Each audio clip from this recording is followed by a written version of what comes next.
if you haven't done it by yourself, it shouldn't be your business. You know, it's the same like broke people who want to be now the business coach.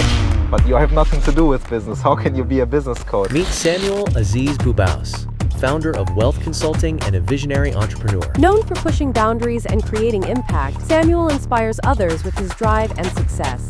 I think the only way to keep going is to always have like bigger goals, bigger goals, Yes. bigger goals. What makes you the most money? What changed your life? E-commerce. This networking is overrated in my opinion. So you need to be focused on whatever you're doing and just follow this path, and that's it. Because you can be distracted. Did you go to university? No, everything I learned was just from practice, reality. Because you can be with the best bank in the world. If you don't have a good banker, you're just restricted at the end of the day. Samuel Aziz. Nice to meet you, brother. What's up, my brother? How are you? I'm good. I'm happy to be here. Thank you. We're happy to have you. That's the issue with the cup holders, by the way. One of them is smaller, one of them is bigger. I don't know why. I don't know. If Mercedes is watching this, look at this. That doesn't even work. There's always something. And then how are you going to get your drink out? You know? There's always something with these cars. That's why I need to get the van. Yeah, I was thinking about the van. Van is great, but it needs to be also perfect. Like I said, the issue is I wanted to get this custom-made van, but then also something is wrong. The table is either like this, so you can't work, or something. It has to be custom. Yes. My friend has one. It has a toilet. Yeah, I saw this one. I was like, what? The sprinters. Yeah. But I thought, okay, you drive 1 hour here in Dubai. You don't need a toilet. How do you suck it out? How do you suck out the piss? I don't know. I think here in the Middle East it's not worth it. Maybe if you're in Europe and you travel from country to country, but at least here I don't see that you drive for 10, 20 hours here all the time. I mean, we've had emergencies where I've been like, I need a pee so bad, you know? But I mean, we can just find the closest coffee shop or something, you know? That's right. And go in there. The issue with finding a toilet is not as bad here. In New York, it's very bad. Have you been to New York? Yes. You live there? Yeah, I live there, yeah. Did you live there? No, just for visiting, like travel, US business. Yeah. No, I live there and you cannot find a toilet in New York. Yeah, I can imagine. So where did you live overall? So bad. What are your favorite cities? I love New York, but I couldn't live in New York. Dubai is everything to me. I love it here. How long have you been in Dubai for? Yeah, now 3.5 or 4 years. Wow. Yeah, Dubai is great. You arrive, there are some pros and cons, right? Some things you need to adapt. Yeah. But overall, I don't see any alternative. At least in my worldview, it's now somehow the center of the world. Yeah. And it is, because if you have business partners flying from the US to Asia, somehow everybody crosses Dubai. Yeah. And it's the place where you can just meet everybody. Yeah, it is. It's the world's airport. Yes, for sure. You know, I never get sick in Australia, and I always get sick in Dubai. Always. Once a month. Right? Yeah, I think only a few days ago people told me, because now everybody gets a cold and everything. Everybody is telling me this.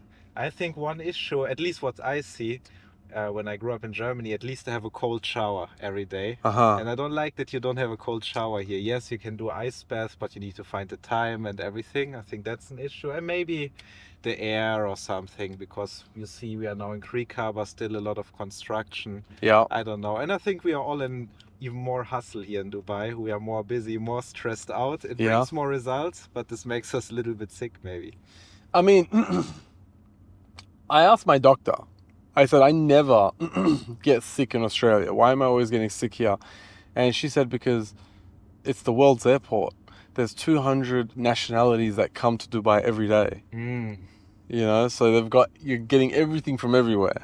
Makes sense, because when my family is sick in Germany, and I say, okay, I'm good here, and then a few days later I'm also sick here, and I say, somehow this German bacteria even reach me here, and then I walk around, I see Germans and think, okay, makes sense. Yeah. Everybody is bringing his bacteria here. Yeah. Is that good for us? Do you think over time it makes us stronger? The bacteria? Yeah, right? Wouldn't it make our immunity stronger? Maybe. I think more the connections here and the experience and the business makes us stronger here. Sure. No, but like in Australia, I would meet maybe 10 people a week. Here, I probably meet 20 people a day. Yeah, it's good, because let's, for example, look at my company. We are doing business internationally, and I really feel like I can just sit in my office and I go through the day. A few people from Mauritius come, Yeah. Then people from the US come, then Yeah. people from Asia come, so I can just have the whole world just in my office here. So Yeah. for sure. So if somebody's watching this and they don't know what you do, who are you and what do you do? Yeah, so my name is Samuel Aziz Boubaous. I grew up in a small village in Germany. Originally, my father's from Morocco, my mother half Italian, half German. I started with business already during school time because you're in a small village, and at this time we didn't really had YouTube, right? So you watch MTV, Cribs, and you think, I want to have a nice life. And I directly came to the conclusion I need to do something with business. Over the years, I scaled some e-commerce companies. I started in the fitness industry. And yeah, during this process, like in 10 years, I left Germany, so I needed to get new residency. I was setting up companies in different countries. I needed to invest somewhere. And in this process, I faced a lot of issues. Maybe you also had some issues here in Dubai in the beginning with residency or bank accounts. And I think you also hear some stories. And then over time, I just decided to build my own infrastructure, basically. Oh, wow. Okay. So how old are you? 28. So you're 28 years old, and then why did you move to Dubai? Okay, so I grew up in Germany, and to be honest, I never liked Germany. I think Okay. it's also maybe my identity. I never really felt German. I didn't feel inclined with the values and the culture, if you want to call it culture. Then it was like cold, this bad weather, and somehow I always wanted to leave, at least to a warm, nice place. So my goal was that already during school time, I need to have some online business because it's the only way, at least that I saw this is the only way to be location independent. And then once things started to work out, I just traveled a lot during the world. I lived in different countries around the world for a few years in Turkey because my business partner was from Turkey. What business is this? This was online business. Online. We were selling fitness coachings basically. Okay. So I started as a fitness coach in Germany. That was the only thing I knew. I'm good in fitness, let's do this. Yeah. Then at this time I was probably the only one who was doing ads because 10, 12 years ago there were not a lot of people doing ads, and it was easy, right? Because you could get a client for one euro. Yeah. And then I had more and more fitness influencers and bodybuilders contacting me. Can you do ads for me? Can you build like this fitness coachings for me? And then I started more and more, you know what? Got ya. I just make this for other people in the background, and that's how we stuck more in the fitness industry, building fitness coachings for these people. Later on, we started to make supplements, all kinds of things. So yeah, then we lived in Thailand for a few years. So I tried different places, and I love Asia. I'm a big fan of Asia. Yeah. But overall, you're a little bit secluded from the world. That's Yeah. how I feel sometimes, already from the time zone. And somehow I'm from Europe, and still most clients are from Europe. Most businesses are somehow in Europe time zone, and Dubai is just the perfect combination. So I see this as like the best place to actually build like a good life. Yeah. Where in Thailand? Bangkok. Just Bangkok? Yeah, I mean, all these other islands are really nice. Yeah. But Bangkok is great because you have your office there, you have a great airport there, and if you want to fly to some islands, you can just do it on weekends, for example.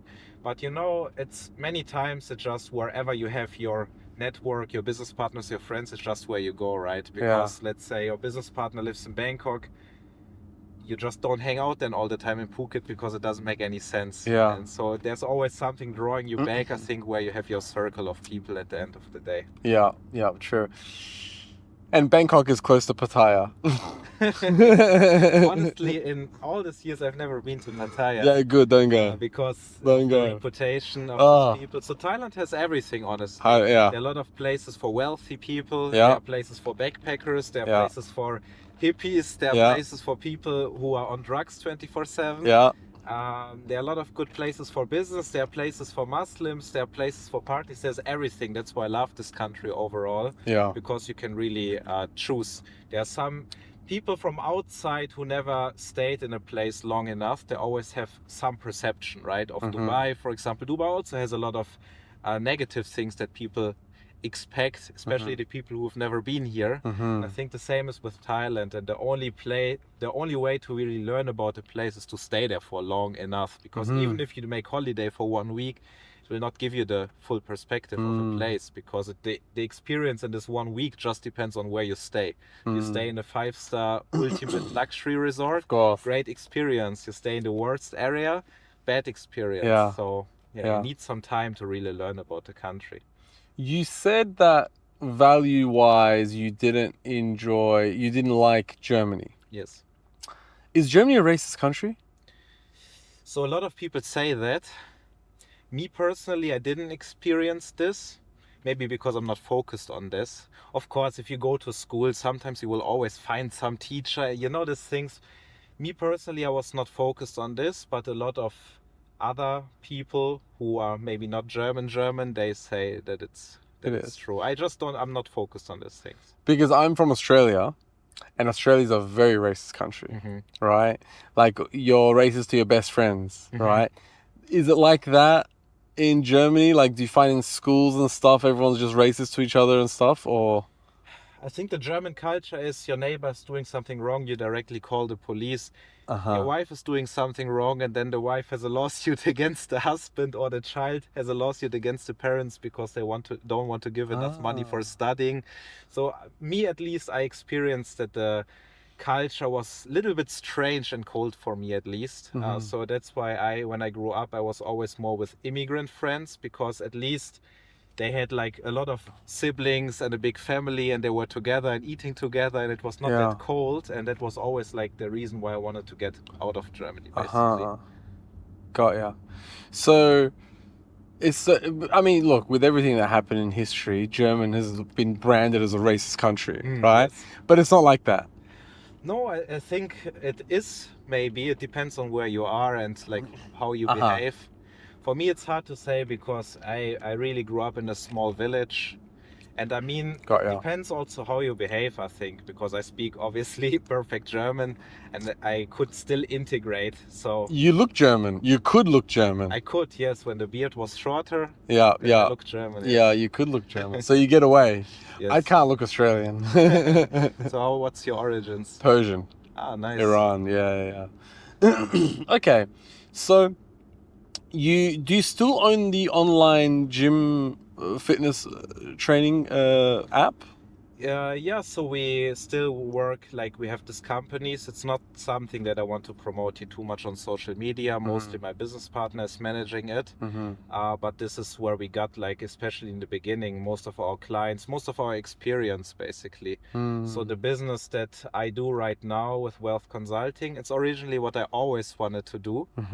But I had this idea 10 years ago, but I couldn't do it because, it's the same like broke people who want to be now the business coach, but you have nothing to do with business. How can you be a business coach? And the same is with somebody who is helping people to set up companies, to get banking, to get residency, to help with investments. If you haven't done it by yourself, it shouldn't be your business. And I think that's also an issue that I see every single day. Let's say you're here in Dubai. We have like 70,000 real estate agents here, right? Wow. These real estate agents have never bought a property. They're like barely surviving. So they can't like advise you like, hey bro, look, I bought this property. I'm really convinced of this. No, for them, they don't even understand it by themselves. They just need to get some commission. Yeah. The same is with this corporate service provider. Most of these companies who give residency here, who make the golden visa, who help you to get banking, they haven't really done it by themselves. So they can't like understand the client. For example, when I moved to UAE, I had my e-commerce business. That was like the first company setup that I had for one e-commerce business in Europe. And I asked them, okay, can I set up the company here and do this business that I have in Europe with this company? They said, yes, no problem. So then I was doing this. And then, of course, it didn't work because, it's with payment processing. All these payments got rejected from Europe. No European client trusted this UAE company, so it didn't work at all. But these people couldn't understand it because they don't have practical experience, basically. Interesting. So you still own the business. You haven't sold it. Yes. Okay. And that gave you the kickstart to be able to, at your age, be able to move to Dubai, live in Thailand or anything like that. I was actually telling a friend of mine today, he's in Thailand right now. If everything goes to shit I literally messaged him 10 minutes before I saw you because he's in Thailand. I said to him, if everything goes to shit, it's good to know that you can just go live like a lord in Thailand. 100%, and you can be extremely happy there. Yeah. So I'm still a different person in Thailand because I love Dubai, but Dubai is all about the hustle and the Hustle. grind, and you're stressed when you're here in traffic, many Yeah. things. In Thailand, I'm just smiling. It's called the land of smiles, you know. So, But and it's great. It's so, hot, the weather's a little bit muggy. You have to get used to that. I mean, in Asia, you can choose. You can also live in Indonesia, Japan, Korea. There are a lot of great Thailand's the countries. best. Yeah, Thailand is. I've seen all the Thailand's a Asian great country. countries. Thailand's the best. Yeah, I love Thailand, and yeah, you can live like a king in Thailand, and Yeah. it's always a good back pocket. For example, I have the Thai Elite visa. Now they also offer the Thai LTR visa. The Thai Okay. LTR visa gives you official tax exemption for 10 years Wow. on all your income, which is like outside of Thailand. So Wow. it's great, and there are like many good options in the world. Let's say people move to UAE, but also here things get more difficult, right? You have 9% corporate tax now, then a lot of regulations that they have. Thailand still has a residency program. You don't need to pay any taxes, and I'm always happy to have this back, you know, just in my mind. Okay, because you never know what happens tomorrow. Maybe Yeah. there's a war here or in Europe. Okay, I can go to Thailand. I live happy. I have my same. And with the setup that I had 5 years ago, where I had not a lot of money, I would be still completely happy with this setup because Yeah. it's just a country where you can live happy. Yes. Yeah. So going back to business, okay, I want to talk about business. You had the app, okay, and then you made money, was able to live in Thailand, everything like this, right? And now you moved to Dubai. So you use the app as your cash flow to basically fund your lifestyle. And then now you're going into the direction of business setups. What else is it that you do? Yes, we do company setups, Yeah. residency, banking, payment processing, and investments, because it's all connected. You can't like do residency and then not have a new company. It's all connected. So Yeah. yes. What's payment setup mean? Payment processing, you know, Stripe, for example, Yeah. right? To Yeah. receive payments. All of the e-commerce online shops have issues with payment processing because Okay. sooner or earlier you do one mistake. It's the same like fintech bank accounts, Wise or Revolut. You do one mistake Yeah. and this account is gone. And now imagine you have an online shop, you make, let's say, $3 million in revenue per month, and 80% of all clients pay via credit card. Now Stripe blocks you, all the revenue's gone. And that's why we help people to get payment processing. Yes. I got ya. So you basically set up businesses to start being able to generate revenue here. Yes. Yeah, not just the UAE, because I went through all of this and I see where's the UAE good and where's the UAE not good. The problem is with many people, they only know one country Yeah. and they only sell this. Yeah. And that's why they need to tell you, hey, the UAE is the best for everything. It will solve all your solutions, all your problems. Yeah. And that's not the case. For example, for many e-commerce business, the US is much better because Yeah. you have better payment processing, better banking, better reputation. Yeah. So we are not only active here in the UAE. We do everything in the US and in some different jurisdictions. Sure. How do you get your clients to want to set up here? Is it mostly German or? No, almost no German. Wow. So the first clients, how this business developed is I did these things for myself. And then once you set up, let's say, a company in the US, and I got, for example, Chase, JP Morgan banking in the US, which is difficult if you're non-US citizen, non-US resident. Then Yeah. I moved to UAE. So my business partners and my network of e-commerce starts to ask me, hey, bro, can you also do this for me? So this is how it developed. The first 50 clients just came through referrals, just through my network, before I officially was thinking about doing it as a real business. And now it comes through referrals, affiliates, ads, of course, social media, so different sources of it's the same. It doesn't matter if you build a business like this or if you build an e-commerce business. Honestly, how you get clients is always the same. You have affiliates, you have referrals, you have ads, you have social media, all these different sources, and you shouldn't be reliant on one source. Yeah, of course. Sales fixes all problems in business. Yes, Brian Tracy said that. Sales fixes everything. for sure. Okay. So how long have you had this business for now? now for 3 years. 3 years. So pretty much when you landed, 6 months later, you set up this business. Yeah, because when I arrived here and I started to set up this company, it's not only that this company didn't work, I had a lot of issues for the first 6 months because somehow nothing worked. I didn't get my corporate banking, residency was somehow wrong. And this developed just by accident because the company where I was doing the residency and the banking, the employee hated this company, and I was just cool with him, and he said, bro, I will leave this company, can I work for you? And I said, I planned this business anyways, and I need this help anyways. Okay, then let's just set up this corporate service provider company here in the UAE on the next. I said, don't worry, because the issue with many nationalities is once they leave their company, they don't have residency here anymore. And I said, don't worry, let's set up the company tomorrow and we get started. And with this, I had the best employee, who's still like my best employee for the UAE setups. This is just how it developed. Yes. And I wouldn't know how to do these things now if I wouldn't have him, if I wouldn't have my own company. Where else should I go? What's the best bank to use in UAE? So UAE banks are overall, if you look worldwide, not the best banks, probably. Number one, because the reputation is not the best, and you're a little bit restricted. The banks here, it's Emirates MBD, ADCB, First Abu Dhabi Bank. These are probably the best banks. And banks also, what's important with banks is to have the right banking tier and the right banker. Because you can be with the best bank in the world, if you don't have a good banker there, you're just restricted at the end of the day. If you have your personal account, you get salary, who cares? Yeah. But when it comes to doing business and sending huge amounts of money, for this you need the right bank and the right banker, because now with almost every bank in the world, you just can't send 20 million somewhere and the bank doesn't care. And that's why you need a good banker.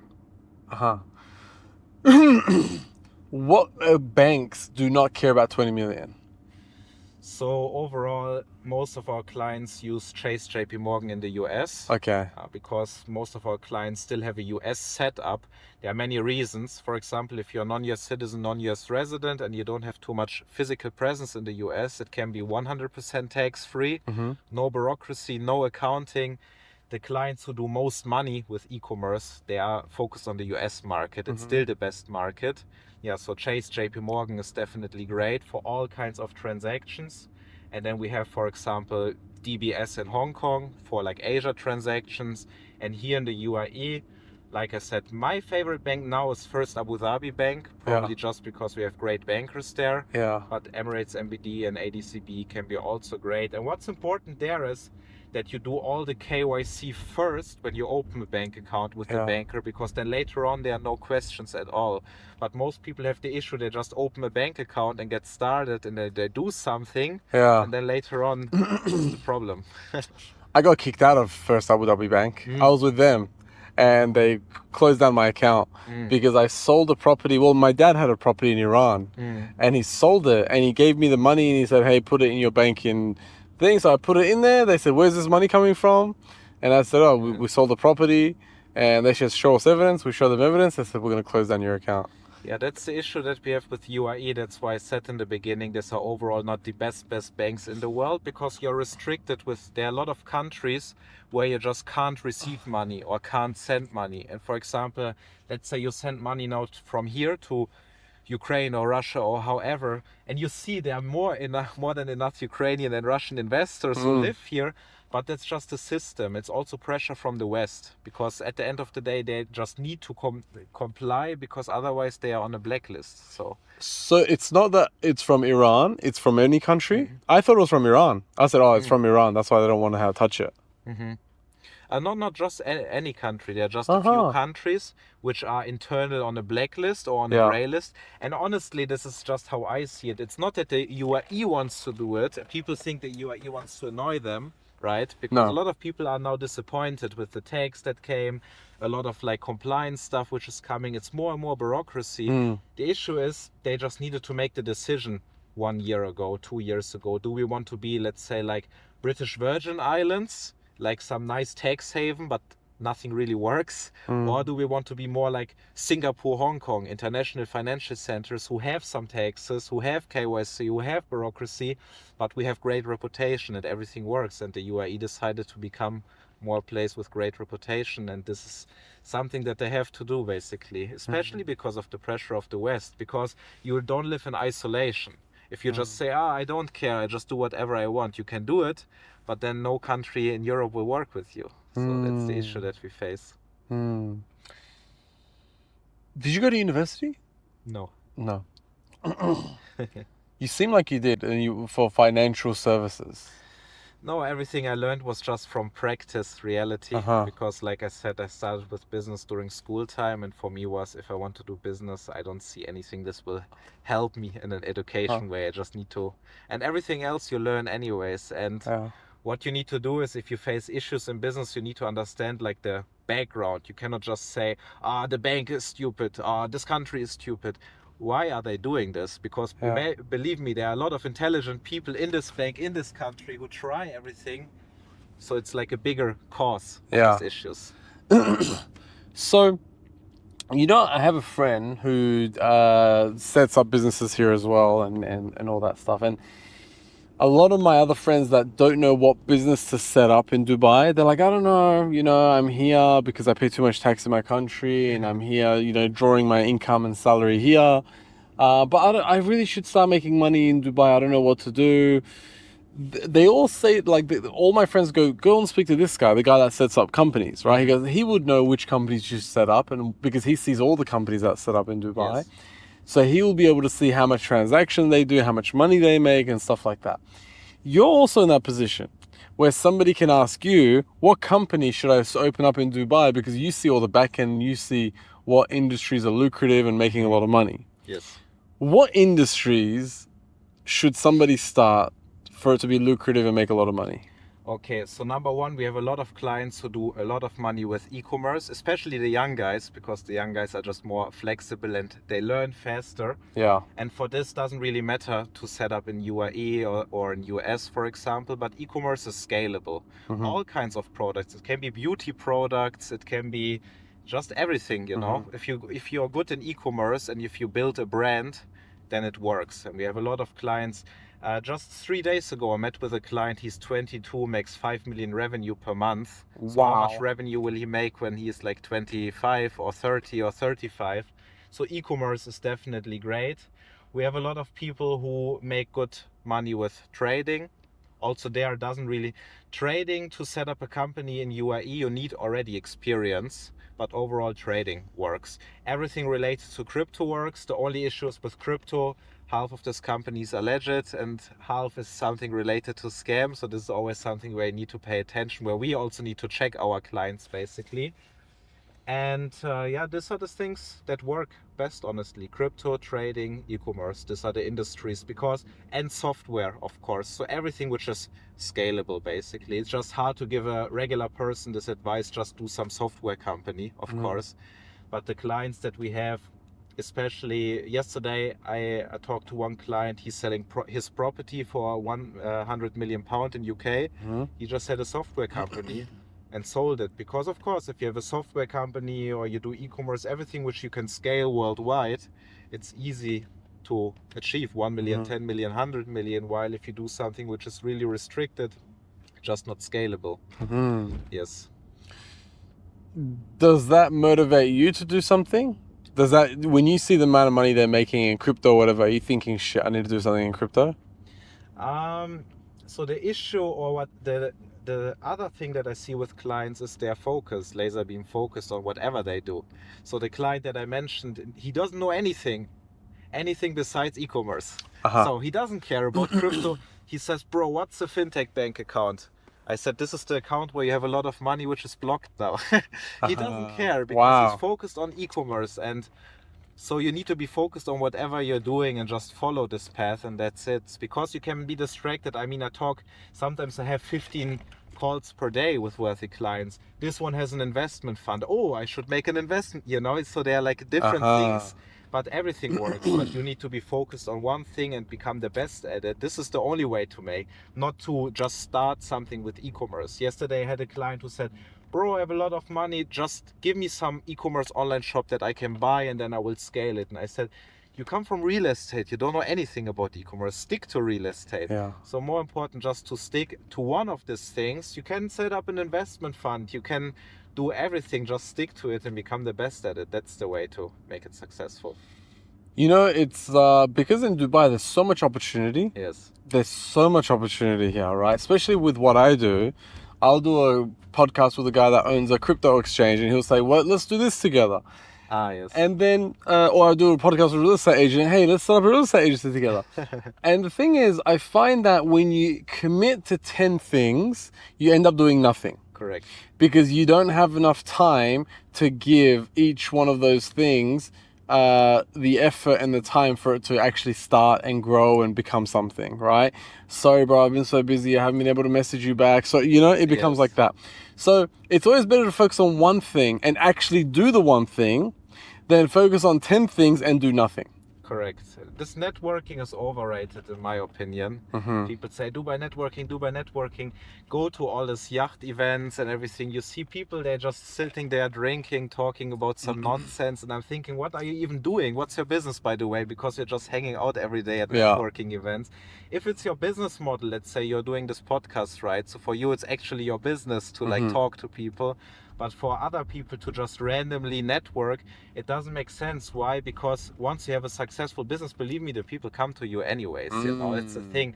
Let's say you have a successful e-commerce business. I got bombarded with offers because the people come to you because you have the infrastructure. Correct. And yeah, for example, clients from us, if they need something, we just connect them. They don't need to hang out every day on some networking events. If you do it one time, for a specific purpose, it's good, but not all the time, because you just get lost and confused, to be honest. So a lot of people who are completely focused on their business, once they were here, they just got lost and confused and scammed many times. It's also something to pay attention, of course, because in Dubai, it's like every materialistic place, right? I think in New York, it's everywhere the same. People want to get something from you, especially here.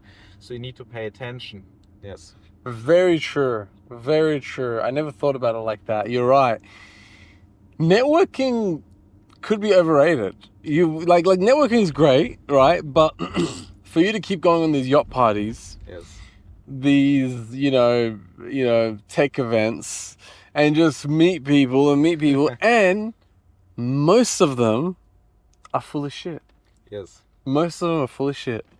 Yeah, and the issue if you're successful is people either want something from you, or maybe they also want to help you, but a lot of them are not able to help you. But they still bombard you with possibilities. So like every day, like, hey bro, I have this good you need to meet this sheikh here in Dubai. You need to meet this. But sometimes it's a good connection, but 90% is just waste of time. And there's people maybe want to do something with you to get a piece of what you have, but it's just a waste of time. So you shouldn't get lost in this. Very true. Very true. Even with me, I can't continue doing businesses with people that I do podcasts with. There's not enough time. Yes. You know? So even if you do network as much as me, because obviously from this podcast, you can't. It's just impossible. That's right. Right? There's only one of me. And also, I have to continue podcasting. Right? I have to give my 1 hour, 1 hour and a half, whatever it is, to be in the car. So you're right. You're very right. The networking's not that important. Yes. Lock yourself away in your room. Learn something. Learn a skill. Execute it. Work on it. Build something.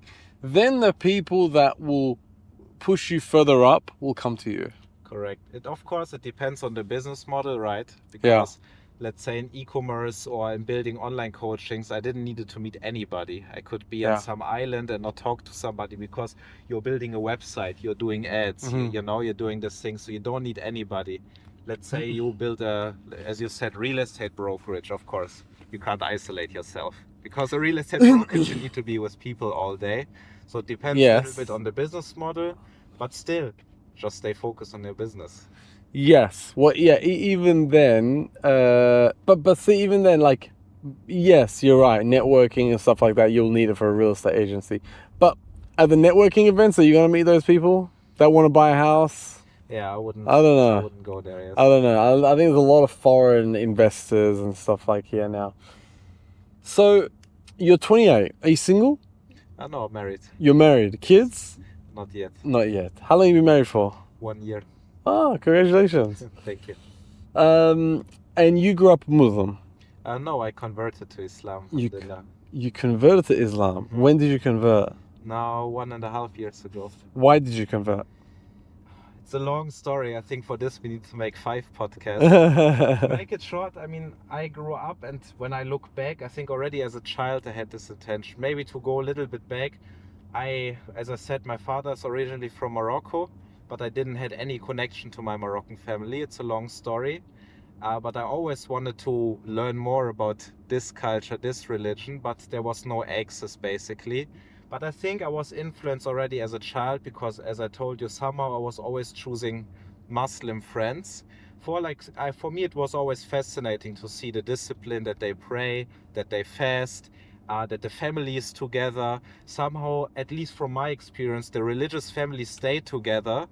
And there's a beauty in things which are not materialistic. And it's something that you learn also here in Dubai, that a lot of things in this world are beautiful. They are not connected to money. Yeah. It's like people praying, fasting, the family is together. So I always saw that religion is actually good. And then I go back to my football team and everybody's thinking only about girls and drinking beer all day, which is fine. They can do it. But for me, I was always interested. And then, of course, when I traveled around the world, it became more and more interesting for me to see like how nice it is that people are religious, that it has a lot of positive influences. I learned more about religion, so I grew up a Christian basically. There were some things why I was not really connected to at least the Christianity that I saw, how I grew up. Yeah. And Islam was the way for me, where I just decided for me it's the true religion. And I could see it from a neutral perspective, right? Because I could learn about every religion. And for me, I saw it's the true religion. And it's for me the most easy to practice because now I have Muslim friends all over the world. Let's say 2 weeks ago I was in Turkey. I go to the mosque. It's the same prayer that I have here. Then I'm in Asia in a mosque. It's the same prayer that I have. It's always the same prayer in Arabic. Everybody is doing the same things, praying at the same time, in the same direction. Of course, it gives a lot of brotherhood, many things where I just came to a point, and I was not under influence at this time. I was just alone, researching, thinking about the future. How do I see my family? Which values do I have? And I didn't really feel attracted to Christianity anymore. I don't want to be an atheist. And yeah, more and more I just leaned towards Islam, and there just came the day where I decided, I will become Muslim. I don't see any other way. And since then, alhamdulillah, I'm happy about this decision. Are your parents Muslim?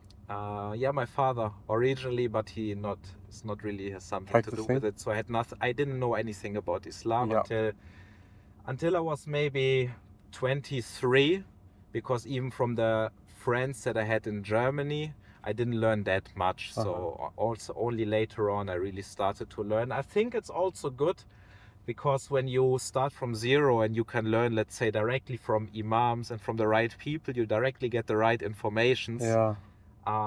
Yeah. Does your dad know how to pray? Yeah, especially now with me. So now he's doing more and more. Okay, but before you? I don't think so. No. What about your mom? Yeah. Religious? Yeah, now more and more. But before you? Yeah, I mean, we grew up to some degree with religion. Like I always prayed. Which religion? Every day. Christianity, Protestants. Okay, your mom's a Protestant Christian. Yes. And your dad comes from a Muslim family, but he wasn't practicing. Yeah, the issue was in the past, the family from my father came to Germany and he was not allowed to marry my mother. Oh, wow. And then later on came the issues, and that's why he said, I don't want to have anything to do with this, because otherwise he couldn't marry my mother. It's a good point. So it was more an anti-Islam vibe how I grew up. Also from my mother's side, grandmother's side, because they said, look, because of this nonsense, we were not allowed to marry this thing. So it was more really anti. Yeah. And everything was anti. These women have no rights. And then when I was a child, I really wanted to go to Morocco. when I was 8 years or 9 years old, I was first time Morocco, and I thought, oh, these women have rights, and it's actually really nice. This big family. So women don't even need to work all day. Why? They can also be just with family. Like many things where I just changed my mindset, opposite to how I grew up. But it wasn't more. But it's not really anti-Islam, because Islam would let you marry outside of, being Muslim or whatever. Yes, but you out of don't know Islam. if you don't have the right information. Exactly. Everything is mixed Exactly. up, Exactly. So, I have a theory where I feel like religion skips a generation. Because Yes. my dad wasn't very religious, right? But I am, Mhm. right? So I feel like it skips a generation. Your parents aren't, the son is, and then the son is, the kids aren't, and then the kids aren't, their kids are. So I feel like it just skips. From which religion, your family? Islam. Nice. But my granddad would pray, but my dad doesn't even know how to pray. Yes. Maybe I had also this theory, because you say if you have child, you will live forever, right? And somehow I always feel, even my grandfather, I didn't talk to him many times because I couldn't even understand him. But I feel somehow he continues to live in me, and I also felt this like, hey, this can't be, it's at the end our blood that we need to continue. So yeah, I think it's right. Were you his favorite? They had 12 child, so I have like 60, 70, 80 cousins. Wow. So there's no favor, because you don't even know all names probably. Wow. But it's nice, because when my grandfather, or when they were old, I mean, look how many childs and grandchildren and everything you have. Yeah. So I think it's actually great to have a big family. Yeah. And they're all in Germany? Most of them are in Germany, 98%, yes. Why is there so many people from Why is there so many Middle Easterns in Germany? A lot of Turkish in Germany. Yes. A lot. Yeah, this was this time, 1970 to 1990, where they just needed foreign workers. So they came to Turkey, came to Morocco, came to all these countries and said, here, you can work here. And then, of course, these people got used to Germany. And it's also, let's say, if you just want to have a regular job, and this are most people, so they need to take care of your family. And overall, Germany is a good country to have a stable job, because in this companies you just have a job until you're gone. Basically, you don't need to worry. And in countries like Morocco, or still also in Turkey, of course, you just can't have the same amount of money. You don't have the same protection as an employee. It's not good for entrepreneurs, but for employees, it's still fine. So that's why people stay in Germany also, yes. And of course, then they live there for 30 years and then they just stay. Is your wife Muslim? Yes. Where's she from? Ukraine. Is she converted? Yes. For you? Yeah, what means for me? I said from the beginning it shouldn't be for me. So she needed to learn these things by herself, and it took some time, because it doesn't make any sense. Converting, it's not something where you can just say like, hey bro, work harder. You need to work harder to achieve this goal. No, religion is something you need to feel, and you need to be convinced of it. Otherwise, it's not sustainable, and it doesn't make any sense. You need to be convinced of it, and this takes time. This can't happen overnight. Like, hey, become Muslim now. It doesn't make any sense. Yeah. So, would you have married her if she says, I don't want to convert to Islam? No, because I think maybe it's my personality type. I think that it's not sustainable and not good in the long run to be with a wife, with business partners, with friends who have a really different opinion than you. I see, at least that's how I see it, like I'm the leader of an army, and if you want to win a war, you can't have these people behind you and saying, no, I go in this direction, I go in this. I actually like the enemy. I do this. No, you need to have a group which has the same values, is convinced of the same things. Otherwise, I would be just unhappy. Because if people around me are not on the same path and don't believe in the same things, for me, I don't feel happy, honestly. So you're very different to your dad then? Yes, yeah, for sure. Your dad left his religion to be able to marry your mom, but you wouldn't leave your religion to marry the woman you want to marry. Yes, that's right. Yeah. That's how I am. I'm like pretty strict. Yeah. And for me, I just couldn't do it. I can't have people in my surrounding being like really different than me. But what if you love her? Are you willing to let her go? It's hard to say. I think honestly, love is something that you build also over time. I think it's a misconception that we have in the West all the time. Like Yeah. it's like, oh, I met her and I love her. Many times these are like the worst relationships Yeah. and marriages, because there's like this love directly, you know, and Yeah. many times, let's say you meet a person when you're young and this person is maybe shy, and you know, it just takes time. And I think love is something that you build, because let's say you work every day towards the same goal, right? You have the same, because religion also has, like, if I look at my grandparents, they died basically together and they had like few goals, right? We built this family now and we pray every day, and at the end of the day we go to Jannah, we go to paradise, and so you automatically stick together. You have like one common goal. And what we have in the West then is just like, we go to club and yes, it's like my love and she's so funny and everything. Then maybe you have the first child and somehow you still stay together to make it happen, but then later on it explodes anyways, because you don't have any common goal anymore later on. So yeah, I think that's the only way. And love is something that builds up. The same as like with business partners, trust is something that you can only build. If you're a person who's saying 1 second, 100%, it doesn't make any sense. It's something that you build over the years.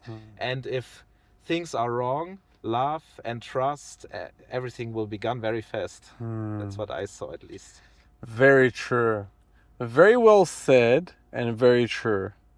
Very true. You're right. I mean, what you're saying basically is, if she doesn't subscribe to the ideology of this ideology of Islam, then what's the alternative?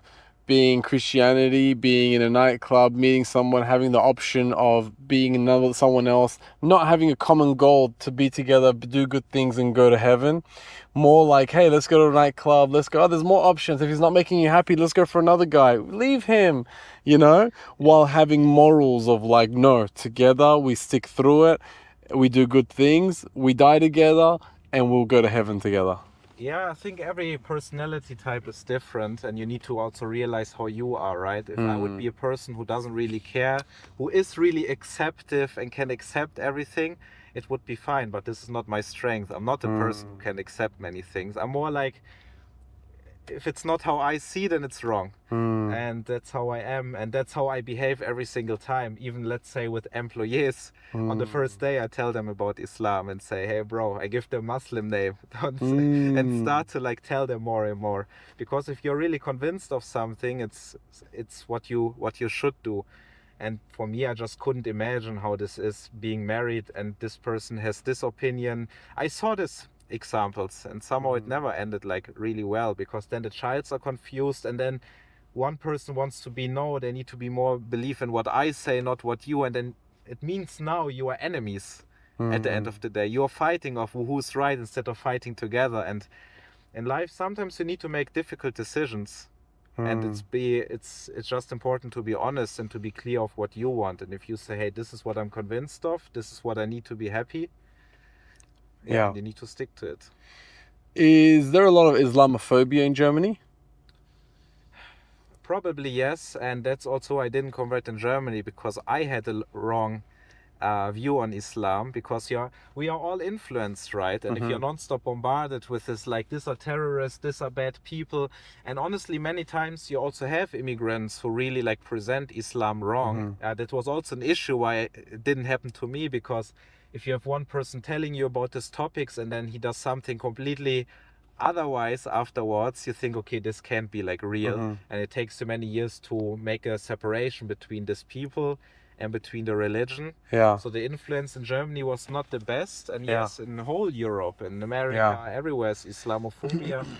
And I think that's also why it's important to be happy as a Muslim to move to Middle East or to Asia, to a place where it's easy to practice, where you don't feel some negativity, because this also doesn't make you happy, you know.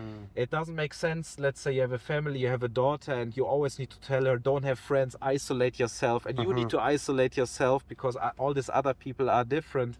Doesn't make sense. It's better to go to a place where this is actually your home, and the surrounding is the same. Very true. Very true. I gotta say, for a 28-year-old, you're very wise. You're very wise. Thank you, brother.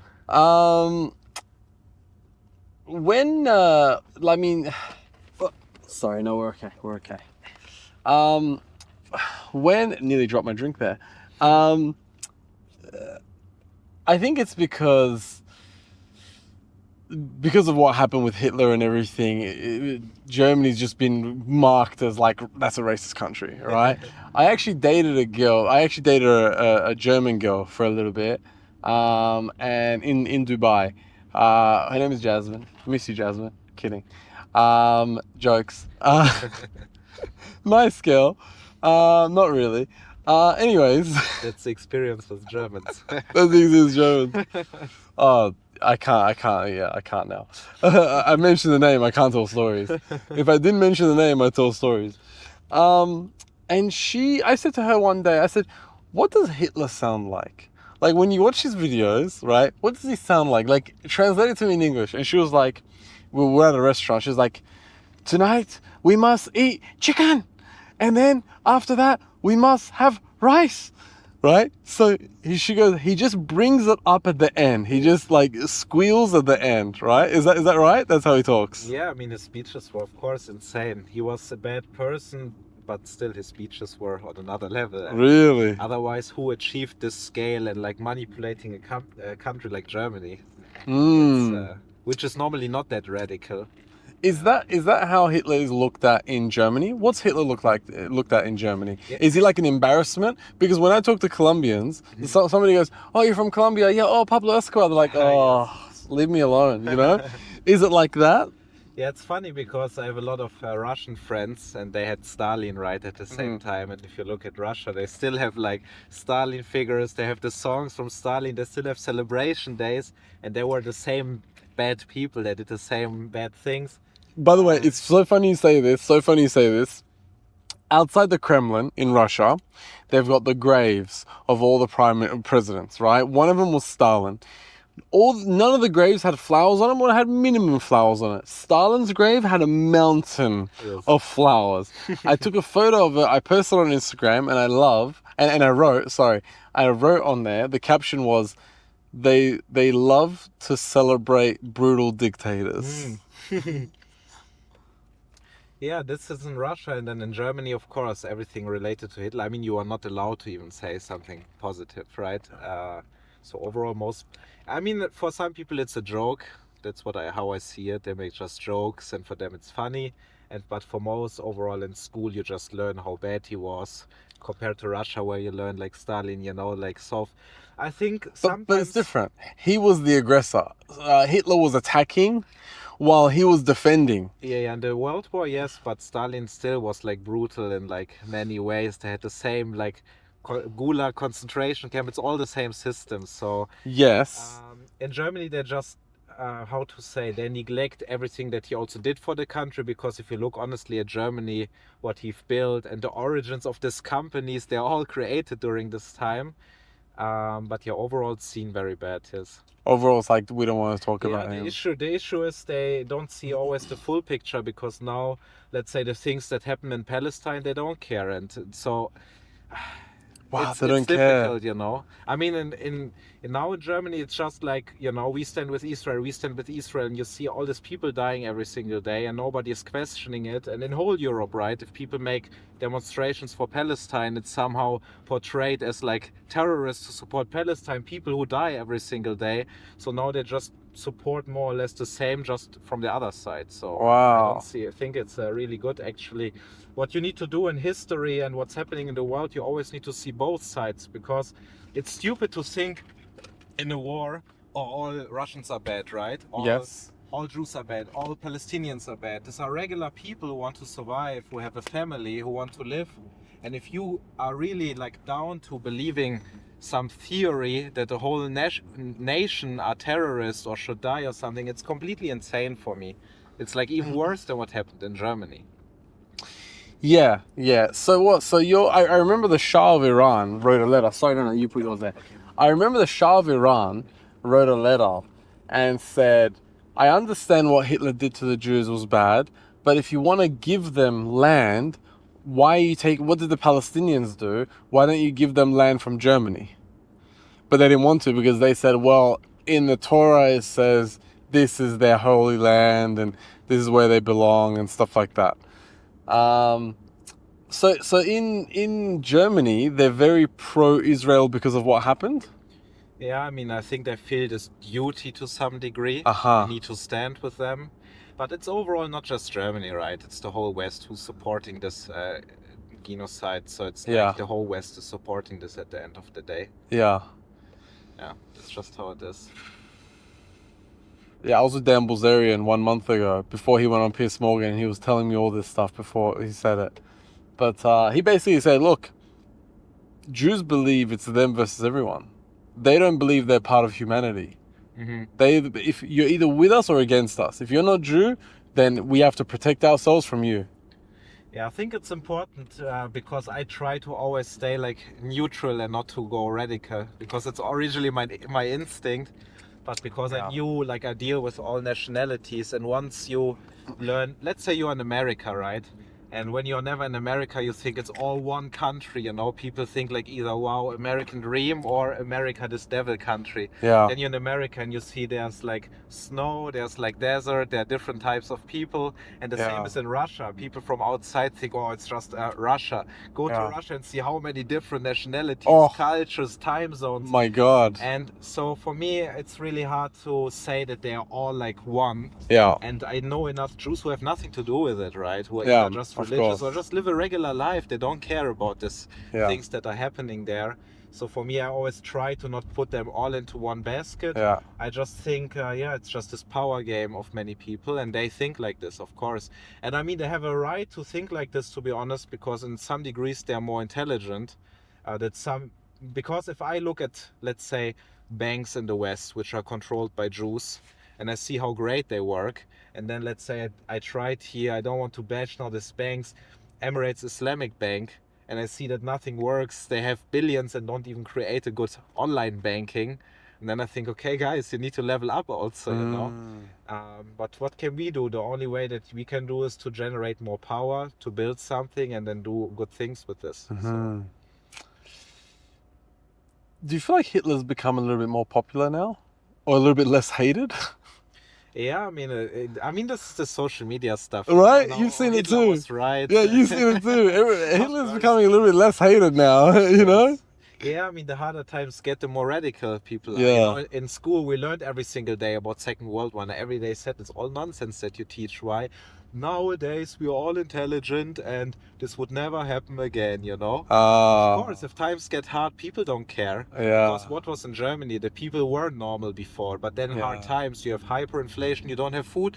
What do people do if you don't have food? Well, sooner or earlier, you're ready to kill. Yeah. And that's how it is in war times. And then the propaganda, because this propaganda, and that's also, if you look at the news, they are all owned more by this Jewish circle. This propaganda is intelligent. Yeah. Because look at Ukrainians and Russians, right? You can say whatever you want. If you're a person from outside, you think this is almost one, right? They look almost the same. They use like the same language mostly. They have the same cultures, the same food. How can be these two nationalities who are 98% the same be their biggest enemies? It's only through propaganda. Because if you are every single day bombarded with this propaganda, Russians are bad. And then the problem is, a lot of people in Ukraine, there are like half Russian families, half in Russia, they speak all Russian. These are all terrorists, this is all bad. And of course, then the things that are happening also prove that, right? Because they think it's just Russia attacking them. They don't see like the global picture. Yeah. And then this propaganda becomes true. And even the same with, like, let's say in Israel, Palestine, and the surrounding countries, there was a time where all these countries and these nationalities lived in peace together. But if you have all the time this propaganda, and then things happen that prove that it's true, basically, if I tell you now this neighbor is a psycho, and then just wait until he attacks, and somehow there comes a rocket, and I told you. And then something happens to one of your family members, and then you're completely aggressive and you're willing to kill this person. This is how the circle works. And I mean, there are a lot of people who profit from this war at the end of the day. It's just money laundering at the end of the day. Yeah. And for people who are in charge of this finance, they don't care, because if you are an investment banker, if you are the owner of BlackRock, it's not your job to think about emotions. Your only job is to generate more profits. Make money. And that's, I mean, you know it by yourself. That's the world where we live in. For example, I go to Fashion Avenue here in Dubai, and I come with my Lambo, And I'm just used to like getting treated well, right? Coming with my cars. Last week I was with one employee. I was just sitting in his car, and it was like a cheap car. And we arrived at the same place, and I realized, whoa, they look at me like we are a piece of shit, until I came out and they say, it's, just because of this car. If you don't have money, if you don't have resources, you have no power. And They this knew money you. and they saw me later, but Okay. first they just saw this car, Uh-huh. like, But they know you. yeah. Okay, But at the valet. I was just sitting in the car in the Yeah, back, so first yeah. they didn't see me. Yeah, And yeah, I saw how they treat you like shit, to be honest. Wow. And then I realized this is just the world. If you have money, resources, you have the power. And with money and resources, you can buy whatever you want. You can go to some Middle Eastern country and you will find some psychos who do everything what you want for money. You pay them, say, hey, here's $1 billion, bomb this building, shoot somewhere. And we just say then that you are terrorists. If you have money, you will find people. And that's just the world we live in. And now, I mean, it's maybe a little bit out of control. I think this Jewish system, American system, however you want to call it, of course, it generated a lot of wealth, right? And you could build businesses. And I think if we wouldn't have the system, it would not be good for us. On the same hand, it's not really controlled. It can't be controlled anymore because they have more power than governments. So who should control them? And now it's more and more a fight. And these people with money just need to generate more money and more power. And they don't care about a country, about the nationality. They just do whatever is right now to expand. The same that you do with your business, right? You just think, what can I do today to improve, to expand? And they think about their money, about their wealth, about their power. And they don't care about whoever needs to die there. So that's the system. Heavy shit. Heavy shit. God made us not perfect. Okay? We're all sinful creatures. That's why Shaitan is there, right? We're all sinful creatures. What's your favorite sin? My favorite sin? I really don't know, bro, to be honest. Oh, you don't want to say? I really don't know. I think I live a pretty straightforward life. At least my life right now is like I'm married, I work every day, I go to gym, I don't really have any bad habits, to be honest. For right now, I really don't know. You don't drink? Nothing. Do you smoke shisha? Also not really. But that's not really sinning, is it? No, it's not. It's I not. was, but somehow also not really. I don't know. I'm more like a robot, Really? Yeah. Damn. Robot. Very disciplined. Yeah, I mean, it comes from sport, maybe, I don't know. That's just how I wake up and just see what can I do to improve today, and that's it. About everything else, I don't really care. And then you have things that inspire you, of course. You have a lot of employees, right, who take care of the families, so you need to improve your company. Then all these bad things that are happening in the world that you think, just like long-term visions. Then I see all these Islamic banks somehow just don't work. Why I don't build my own Islamic bank in the future to do this? I need to expand much more. So I'm just like focused. Is that the goal? Yes. You want to open up a bank? Yes. Wow. But for this, it's nothing that you just do and No, of course. no, I have a bank. Because let's say you want to open a Swiss bank, you need like 25 million. You have like a little bit investors or your own money and you have the bank, but it's not enough. First, to get approved, you already need a lot of experience, history. I mean, that's why we build our things, right? That's why we build our own payment processing company. And then sooner or earlier, we have this experience. We have more than enough clients with a lot of wealth. And then we would build the bank, inshallah. Wow. Out of all the businesses you own, how many businesses do you own? 2? It's hard to say. So we have the e-commerce, which are a few online shops. It's hard to say if you want to combine it all. We have, let's say we bought websites or blogs for $2 million, $3 million. They generate a little bit money, but mostly just traffic. So these are little things. But to make it short, e-commerce and this wealth group. And there we have wealth consulting, which is just the consultations basically. So people like work with us for a time. We build them like their blueprint. Then we have wealth estate for real estate. Then we have wealth accounting for accounting and wealth corporate for the company setups, the banking, the residency. But at the end, I see it as one. It's not really 6 different operations. It's just different companies with different licenses, with different activities. But I see it all as one. What's the most lucrative? What makes you the most money? What changed your life? E-commerce. E-commerce. Wow. Because it works on autopilot. This business that I'm doing here, I made it for purpose. I said I enslaved myself a little bit for purpose because you create content here, right? You can't automate it. No. Oh, YouTube automation coach, you know, Yeah, you can't automate it. No. The same like dealing with his clients. I still deal with every single client because that's my goal, right? I want to build this network with successful people. I want to be one-on-one with them. They are not just a number of me. It's very different to e-commerce where you just have you don't care. Why should you care? It's an online shop. You sell like, you have 5,000 orders per day, supplements, boom, boom, boom, boom, boom. Yeah. So this is more easy for sure. Got ya. Very interesting. E-commerce. And where's the majority of your clients? America? Most of clients are from Europe. Europe. Yes, European citizenship, yes. And then they move to Middle East or Asia and have a company, for example, in the US or invest here in the Middle East. So that's overall like the clients. How many cars do you have? Cars? Now 2. 2? What do you have? Yes. Lamborghini Urus Mansory. Beautiful. And Mercedes G63. Beautiful. Yes. Normally, when I arrived here, when I bought these cars, I wanted to buy more and more. Yeah. But then... That's a sin? Yes. Is that a sin? Maybe, yes. Gluttony. Gluttony. You know what gluttony means? No. When you overconsume. That's right. When there's people that are starving in the world and you overeat. Yeah, I also learned about it now because before I thought it's cool to drink this golden coffees here and golden steak. And now I learned like, okay, this is also not good. Yeah. Is why? Oh, because of the gold. Yes. But it doesn't taste like anything. Yeah, you know, what's the point? These are like minor things that you don't have in mind, especially if you convert everything is new, right? Yeah.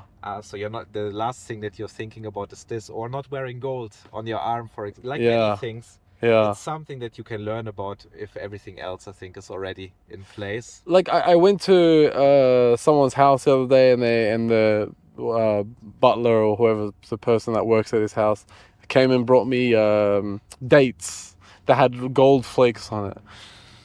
It doesn't taste like anything. Yes. Right? What's the point?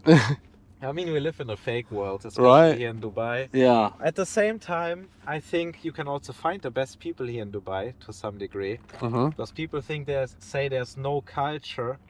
I disagree because how I feel, let's say 100, 200 years ago, people came with a boat to Manhattan, right? Yeah. Oh, I want to have a good future. I just need to drive to America. Yeah. There was a culture because it's like immigrants who want to build a future, and it was a great generation. If you look at the generation which is now 60 years old in the US, they were like the biggest business owners. Yeah. So it's this generation. So this was the culture, right? Yeah. Like this American dream, hustle. And I think now you have this culture here in Dubai. Like people who just moved, because everybody just moved here in the last 10, 15 years, who want to build something. And you can find this disciplined people. Yes, a lot of it is fake, but it's everywhere in capitalism. Yeah. But you can also find these people with great values. At least that's what I see. If I go into my company, in the office, and I see I have all these nationalities, but all with great values. And I still see, of course, an advantage. Yes, some things are not good here maybe, but it's still a Muslim country. You have a lot of mosques, so still you can find good people. I really think that's true. Half fake world, half really good. I think the good people can identify fake people quickly. Yes. I've met a lot of fake people, obviously, through the podcasting. Yeah. Everybody, right? And I'm like, but you quickly cut it out. You quickly cut it out and you go, okay, I know what this is. I can smell it. If you I can identify if you pay it. attention, yes. Yeah. And if you have the right people around you who judge right. I can give a good example. Now it's the official first podcast where I'm invited. Okay. My assistant was like reaching out to you and a few others. And she just asked me, hey, I have now this few podcasts. Where do you want to go? I said, just tell me, because once you're busy enough, you just need your assistant sometimes just to decide and put things into your calendar. Yeah. She said, these other guys, I don't like them. And your podcast, this guy is really cool. You just go to this podcast. So if you have the right people with the right value, you also pay attention. Yeah. Feel this like human things, this Yes. emotions. She said, you will like him. It's a good guy. It will be cool. And this other guy, somehow they are strange. So if you have the right judgment around you, and you choose the right people, and I think it's more easy, of course, if you already grew up with the right values. That's what it Because is. I have business partners in the US who, let's say, grew up in New York, and they already grew up with this fast and everything. And then maybe for them it's more difficult to judge sometimes. Yeah, look, it's Look, it's like, it's just so easy. It's just don't be fake. And you know what it all comes from? Insecurity. If you're not insecure, you can tell people, hey guys, I'm worth 100,000. No, I'm worth 10 million, but really you're worth 100,000. Who cares?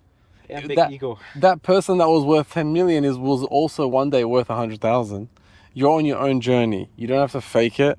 And I think if you're just authentic and you like, podcasting is just to meet people. It's just a hobby. My business isn't this, right? But for me, just being all genuine and authentic, why is that hard? It can't be hard. So yeah, I don't know. It's just like, and also here's the thing, my situation is very different because I can see the fake people, because I don't invite them to a studio. I have to go pick them up from their house. Ah, yes.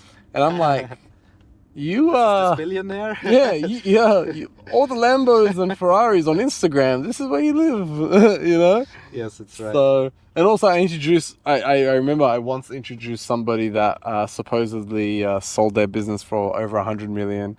That's how they advertise. And I introduced them to a friend of mine because my friend was like, I want to meet him because I want to see if I can do this with him. I introduced him and then he said to me, bro, you sure he sold his business for over 100 million? I said, why? He goes, he just came, like after our meeting, he said to me, oh, is this your Ferrari? I said, yeah. He comes inside and starts taking videos. And then I said to him, do you want to go for a drive? He goes, is that okay?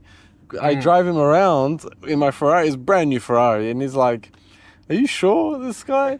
And my friend's so humble. So humble. He has every car you can think of. Every Bentley, Ferrari, Lamborghini, Maybach, Rolls Royce, all of it, right? It doesn't, but he's so humble. He doesn't show it. He just wears a t-shirt.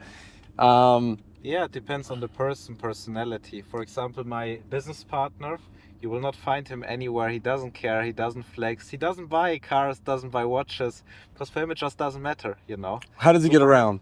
Does he live in Dubai? I mean, he lives mostly in Turkey, sometimes Thailand, and he's here. Yeah, he just doesn't care, If he wants today, he can buy the Bugatti and just sells it tomorrow because he's zero attached to these things. And of course, it's your surrounding which influences you also. Yeah. Because, I mean, I built my businesses with him, and from him I learned that these things are not really that important. Yeah. Of course, now when you're like making social media and everything, it should look like good. But you see many times people have a lot of money and they just don't care because he says to me, bro, I just bought this villa for 10 million. Yeah. He still wears the same clothes that we bought 10 years ago because he just doesn't care, He just cares about building wealth, building the businesses. He doesn't care about like flexing or showing off or something. Does he love women? Yeah, maybe. So that's where all his attention goes? I will not talk too much for social media. Is he a womanizer? He has 2 wives, so. Okay. Okay. That's not a womanizer, though. Yeah. That's not a womanizer if he's single and just goes around everywhere. He's not going crazy, nothing. No, okay. Yeah, some people are just simple, and that's also what I learned here in Dubai. Because, for example, even if you drive just 1 hour to Abu Dhabi, people say when people own something in Abu Dhabi, they own it, When people show you something in Dubai, they rent it or flex it. And there are a lot of fake people here. But I think it's also that these people you feel directly, they try to like prove themselves. You can smell it. Because then I look at like people that I work with sometimes who are in a t-shirt who really don't care and say, no, we need to transfer 50 million, They don't like, they don't care about Lambo or something. 50 million, what for a Lambo, It's, I mean, they're really wealthy people don't care about these things, to be honest. You can buy this, but that's it, It's like buying clothes, that's it. Nothing special. No, anybody can buy a Lambo, though. Yes. It's anybody. Like, if you talk to teenagers, for them it's a dream, yes. Yeah. To see the Lambo, to sit in it. But for people who seriously do business for many years, Lambo is nothing. Nothing. So there's nothing to prove regarding to this, because if you meet billionaires, 50% of them just wear a t-shirt and come here with taxi, don't care. Yeah. I remember I met a billionaire who bought Nvidia stock when it was $25. Now it's $1,000. And he just has he has a beautiful house, he has a beautiful Maybach, but that's it. He's always in a t-shirt and track pants. He goes to yoga all the time. I see him in yoga, and he just doesn't care. He's like, yeah, there's no correlation. We have wealthy people who flex crazy. Yeah. I have wealthy clients who don't show anything. Yeah. It's personality type. Yeah. That's it. But just saying that the wealthy clients that we have who have serious issues, who say, guys, I move now to UAE, I need to transfer 50 million, put it under a foundation or a trust, and I need to buy this and this assets. They don't come to the call and say, by the way, this is my Richard Milley, just to make sure, they don't care because it's serious. Like, yeah. I have this $50 million issue right now. Yeah. Help me. I don't need to show you now that I have a supercar. Yeah. It doesn't mean anything for this issue. So, correct me if I'm wrong. Your business that you've set up now, right? You don't really make money from setting up businesses and stuff like that. Correct. It's mostly for assisting people to move money around the world. Yeah, so how we earn money is mostly through payment processing. So right now we refer them to our partners. Let's say an online shop makes 10 million per month. Payment processing company gets 3 to 8% depending on high risk, low business. And you just earn a percentage, for example, on this. And we are building our own payment processing. So it's more like long-term things. Yes. Or if somebody buys real estate for 100 million, then it's good commission. So like the bigger things in the back end which make money, not as regular company setups or banking setup or trust setup. This is like plus minus zero. This is an opportunity to meet them. Correct. Just and to deliver. Just like the podcast. Yes. It's an opportunity to meet them, to do something with them. A lot of people do things to make immediate financial return. Yes. When there is things to do with immediate financial return, everybody goes there. And when everybody goes there, it doesn't become a niche anymore. Yes. You have to do things that don't make money or even cost you money because nobody's doing that and it becomes a niche. And then through that, you learn to monetize it. That's right. The only issue is when people are surviving right now in the survival mode. You need to get out of make that. money somehow. You need to get out of That's that. the first thing. That's why you summarized it well.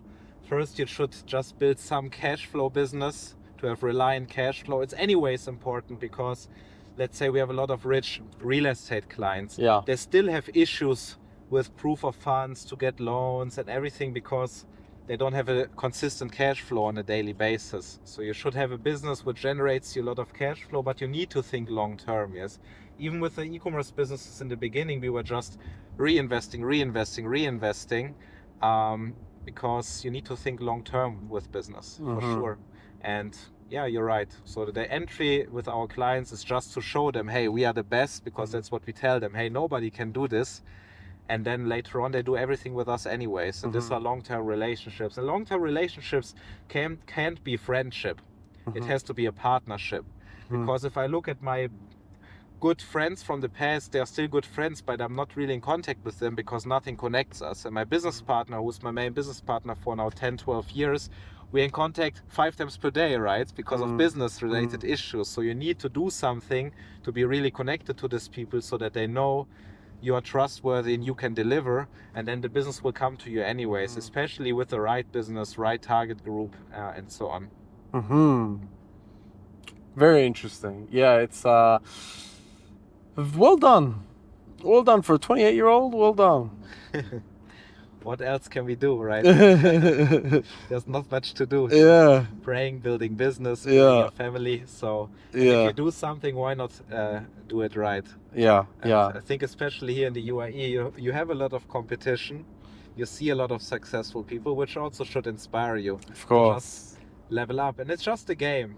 It's just a game. That's all it And is. If you play the game, why not win the game? Yeah. Yeah, it's in Dubai, like in Australia, I'm celebrated. Yeah. Well done. You've got this, you got this. You don't need to. I haven't had a job in probably 12 years, right?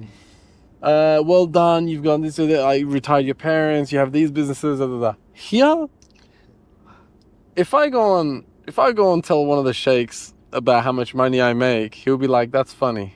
Yes. That's how much I pay. That's how much my lion eats in meat a week. Right? Like he needs 280 kilos a day of meat. So it's here, it pushes you like crazy. But then again, you have to remember you're dealing with the 0.00001 like percent of the world, right? Yeah, but that's why it's a great place. And I Yeah. think the only way to keep going is to always have like bigger goals, bigger goals, Yes. bigger goals. If you look at, let's say, Elon Musk, like he had the next goal, the next goal. After this exit of this company, I will all in invest into this next company. And this company later on, I need to exit to do this thing, which is not just important for me, but important for the world, for example. Yeah. So I think only if you have these long-term goals that really inspire you, and it can't just be to buy the new car, the new villa, because Yeah. sooner or later you will achieve these things Yeah. if it's written for you. But only if you have like these long-term goals, you will like stay inspired at the end of the day. Yeah. Yes, and it shouldn't be only materialistic, I think personally. No. I don't look at it as materialist, because let's say if I do a deal and I make more money, right? I think to myself how, like if there's a deal in front of me and I say, okay, you can make this much more money, do this deal, blah, blah, blah. In my mind, I don't go, oh, I can do this with the money. I think to myself, I can pay that to my mom, I can pay that to my dad. Like I don't do it for the money. Yes. I do it for the spiritual growth. Yeah, for sure. If you have your family, your employees, your clients, you want to serve them right and also make them happy and also be a good role model for these people, and then, I mean, just keep going. How many staff do you have here? Here in Dubai, we have 15 people. 15. 15, Yeah. yes. For most businesses and overall, most employees are not here. So in e-commerce, all employees are remote because Yeah. there's no real advantage of like having an office and them sitting there. And here with our business, we have one team in Ukraine actually. Then we have them like all over the world, just working remote. And there's like 15 people, we have them working here. Because you also need to keep in mind for like simple jobs, there's no reason for these people many times to be in UAE. And for many people, you also need to pay them 3 times more salary to be here. And if it's some simple job like setting calls, Yeah. they don't need to stay here all year long. So Yeah. I just always try to pay attention to see which position is it, which person is it, and I also try to figure out after some time what makes them happy, because people think the employees will just stay if you pay them more, which is Yeah. completely wrong mindset. Yeah. Because then you will attract only this unloyal people. Look at, for example, this real estate brokerages where every week like 100 brokers come and go just for the money. Number one, you need loyal people. And this comes back to what I said in the beginning. Doesn't matter if it's the religion, the same path. They need to be in your vision of the company. Because only if they see this vision, then they will stick to you, independent of the outcome short term sometimes. The next thing is, honestly, do they like what they do? And you need to see also what's their personal goal, because it's important. You can't just see only your goal. You can do it, but I think it's more sustainable if you also understand what they want, and then it's more easy for you. And of course, they also need to be connected to you. And salary, of course, it's important, but it's not all. And if you have, let's say our salespeople just do the sales online in Zoom, Google Meet, right?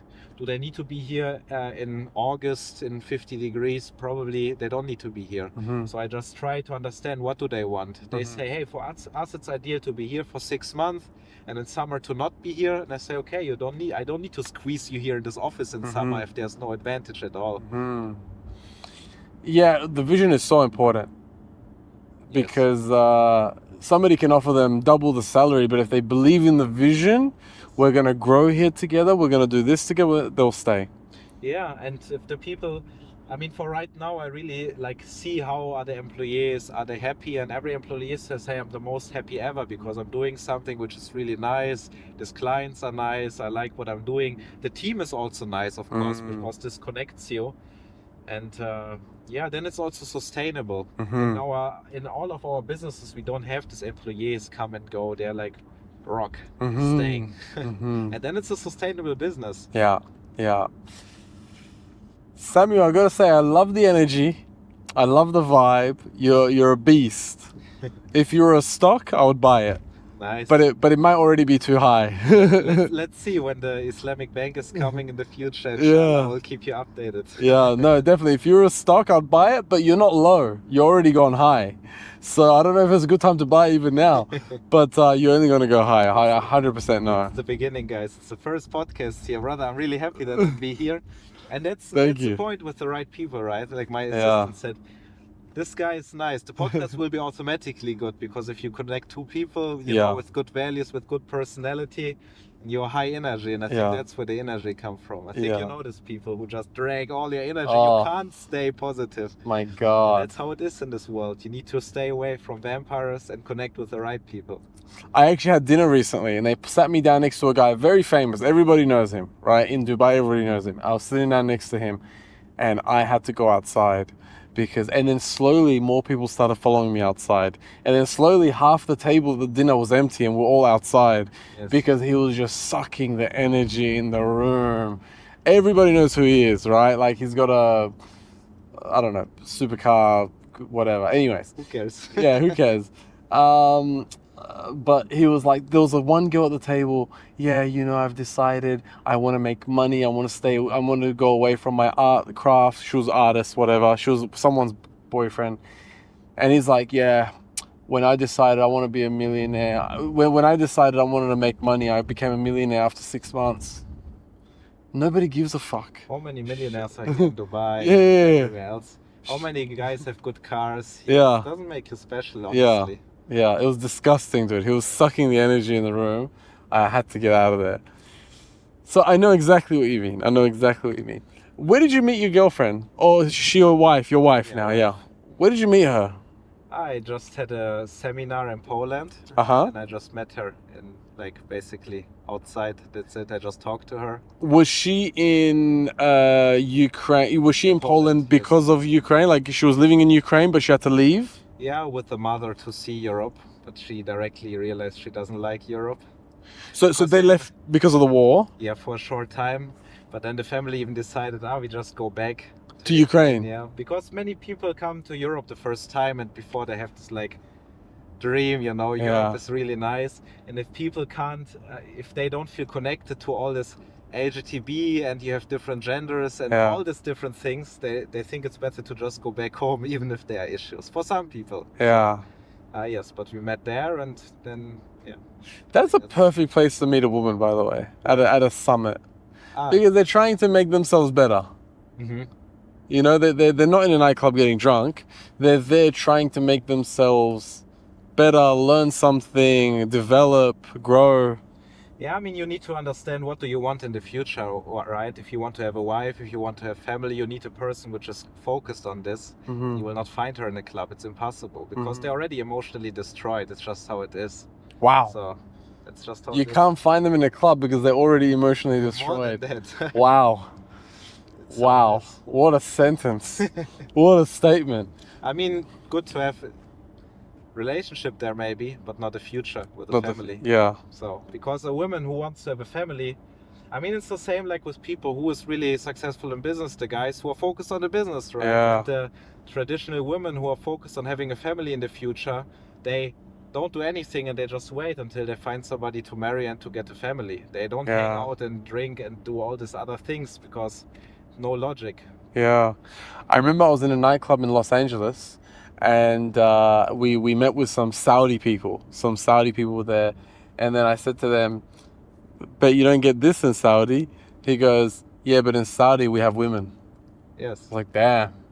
He goes, here you just have girls. Yeah, I mean, real women, in my opinion, what they do, imagine you are a woman and the only goal is you want to be the best wife possible later on. Yeah. Do you just have some boyfriends, go to some clubs? No, of course no. How was it always in history? How it's still in a lot of countries? They just are at home and they wait until they find a good person, then they analyze and think, is this the future husband they want to marry and have child? And very simple at the end of the day. And the more straightforward it is, the less confusion you have later on, because it's clear for you, clear for her, her role, my role. Yeah, it needs to be clear. Marriage is the same like also having business partner, only if the roles are clear it will work in the long run. When did you meet her? Yeah, 1.5 years ago. And you've been married how long? Yeah, 1.5 years. So you met straight away? Yeah, so you married straight away? When you convert to Islam, then you learn already, You didn't do nikah first? We did do Nikah. directly, yes. And then you did marriage? Yes. Okay, got ya. Yes. And she was open to becoming Muslim straight away. Yeah, it was like a period of maybe a few months. But yeah, for sure. But honestly, I think it's also, if you already have like this core values, you can also see, of course, from different people, is it more easy for this person to find Islam or a little bit more difficult? Is she open to it or not? Yes. And if you, of course, that's just the nature. The more young you are also, the more open you are to things. And if this value is already, for example, for me in Islam, it was easy because there was a time where I just always had questions about the world, about the life. And I always looked like, what does the Bible say? What does Quran say? And every single answer from the Quran was exactly according to my values. I thought like, oh, it's the best explanation ever. And I always thought it should be like this. So it was easy for me to go towards this direction because I didn't need it to change even a lot of mindsets. So if people already have this like core values, family values, everything which is like this propaganda in the West that it's not good for them, it's more easy to find Islam under the right circumstances. And then that's what I'm convinced of, and I can see it because I converted. When I was younger, I had a bad view on Islam, or people told me something bad, and I never thought I will be Muslim. But once you learn about this and see, hey, it makes more than sense, then it's easy for you to find this way. Guys, I've podcasted with 100 people, over 100 people. Well, the thing that I find universal with high-performing entrepreneurs and successful people is this kind of discipline. He's rich. He can be out there, nightclubs, popping bottles with multiple women every night. It doesn't matter, right? But he's like, no, I'm going to stick to my religion of Islam. I'm going to the nikah. I'm going to, like he could do all that. He could indulge in all of that, but he doesn't. He's focused. And that's not just in one part of his life. That's also in his love life as well, because he knows that could be the death of him too. There was the agent, I forgot his name, but I think Russia was trying to kill him. And they were trying to, but inconspicuously, like not out in the open. So they were trying to like, is he an alcoholic? Can we find him at a bar? No, he doesn't drink. What about women? Let's send him some women, right? Undercover agents, kill him, something like that. Nothing. He does not. He was so disciplined, and he's still alive to this day. They wrote a book about him. So same, and I really see that in you. You could be in Thailand right now with a mansion and just say fuck it. Yeah, I could, but already because of Islam, you have like a clear path in life, because you don't ask yourself these questions anymore, right? At least when I grew up in Germany, people ask themselves, what's the purpose of life? In Islam, you have clear answers what you have to do in your life, and then you don't need to be sleep wandering around anymore. Like, maybe I should do this, maybe I should do this, because you have a clear path of what to do. And then it's actually very simple. And yeah, the habits make everything in your life, right? In bodybuilding, the only thing that you need to do is to train and eat, you know. And in business, it's the same, and in your whole life, it's the same. If you have good habits every single day, it's almost impossible that there's any bad outcome. Did you ever experiment with like testosterone? No. Or steroids? No. Because I was in this bodybuilding industry, I'm still there. Yeah. And I see that not little bit testosterone, but the combination in bodybuilding, taking testosterone, then trembolone, then growth hormone, then amphetamines, then all kinds of things. And I saw a lot of people dying. And it's overall, you know, in Islam, you learn that drugs are haram. Not testosterone, but overall. And when you're younger, maybe, and you think, you know, some LSD and ayahuasca in there, why not? It's good. But I saw a lot of things that happened in the world and in my life from people around me to realize that all these things are really not good. I already knew your answer was going to be no, but I just wanted to show that he doesn't even take shortcuts. He could take shortcuts. Like you could do some little bit of tests and whatever, take a shortcut, but he puts in the work. Yes. It can be still, if you want to be professional bodybuilder, you have no way around it. Oh, right? If you're professional, you need to be on it? Of course. Oh, really? These people, they don't look for a shortcut. They train every day, they eat every day, they do everything, but you look like an athlete. You don't like, I mean, there was no crazy bodybuilder 100 years ago. Yeah. It's only the substances, of course. And in almost every professional sport, they take something. on a professional level. So for some people it's shortcut, for some people it's to really do it professionally. I thought in the past maybe I will do it on a professional way, but then I thought how much it destroys you, and then I decided it's not worth it. Like Anatoly, you know, the Russian guy who picks up. Yeah, I'm seeing him on Saturday. He's got the strength of the big guys, but he doesn't have size. Yes. He has the strength, but he doesn't have size. Is that from him not doing any, like, enhances? Can be. It's hard to say. Okay. I mean, it's mostly bodybuilding is just bodybuilding. The only goal is to get bigger, to do more, and whatever you can do, you just do it. These people are all in, by the way. So if a person stops with bodybuilding, let's say like Arnold Schwarzenegger, he can keep this discipline for the business also.